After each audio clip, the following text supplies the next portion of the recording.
जब आंखों में अरमान लिया, मंजिल को अपना मान लिया, फिर मुश्किल क्या और आसान क्या, बस ठान लिया तो ठान लिया। YouTube channel Think Positive Academy. Today we will discuss about heredity. Chapter number 8 for according to new book.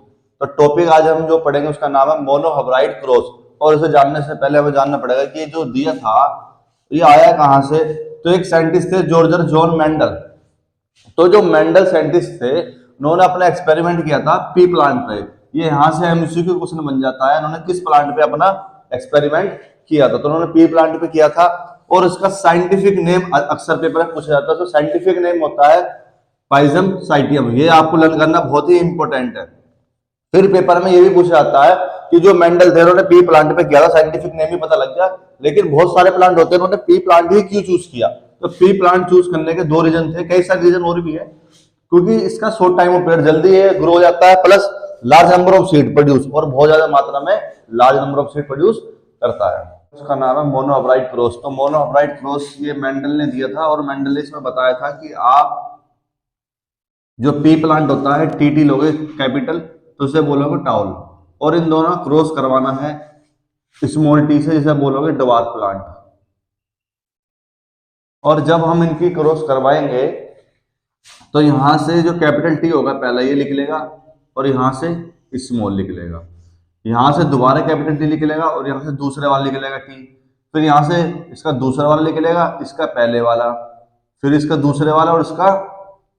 That means ये चारों चीज आपकी जो है सेम बनेगी। देखो यहाँ पे ध्यान से देखो, तो इसलिए बोलेंगे हम F1 जनरेशन।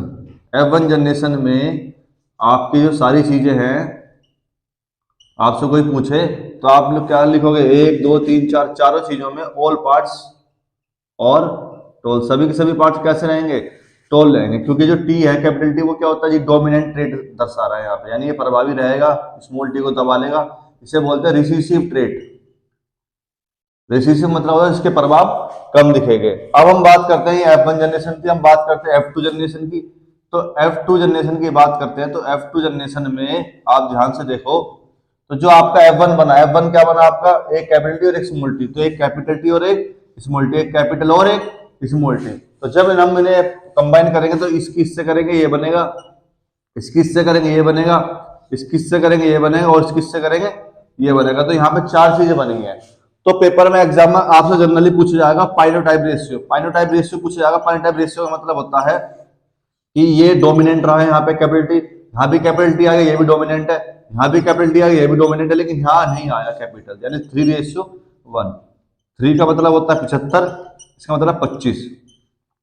ये 3 डोमिनेंट रहे हैं, यानी टोल आने के चांस रहेंगे, और 1 आपका रिसीसिव रहा है, जिसका मतलब क्या है कि आपका चीज मामला क्या रहेगा, डवार्फ यानी बोन आने चांस रहेंगे।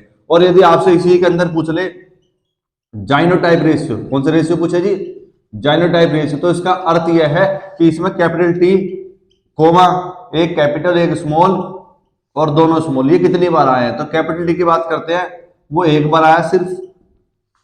अनुपात कैपिटल टी और स्मॉल टी, कैपिटल टी और स्मॉल टी कितनी बार आए हैं, 2 बार। अनुपात और स्मॉल टी कितने बार आए हैं, 1 बार। तो जो मेंडल ने मोनोहब्राइड क्रॉस दिया था तो उसमें आपको पता होना चाहिए, टोल को आप कैपिटल टी लोगे, स्मॉल को आप स्मॉल टी लोगे, और दोनों क्रॉस करवाने के बाद F1 जनरेशन आएगी, जैसे कैपिटल टी और स्मॉल टी। फिर उसकी F2 जनरेशन निकालोगे, F2 से 2 रेशियो लिख लेंगे, पाइनोटाइप और जेनोटाइप।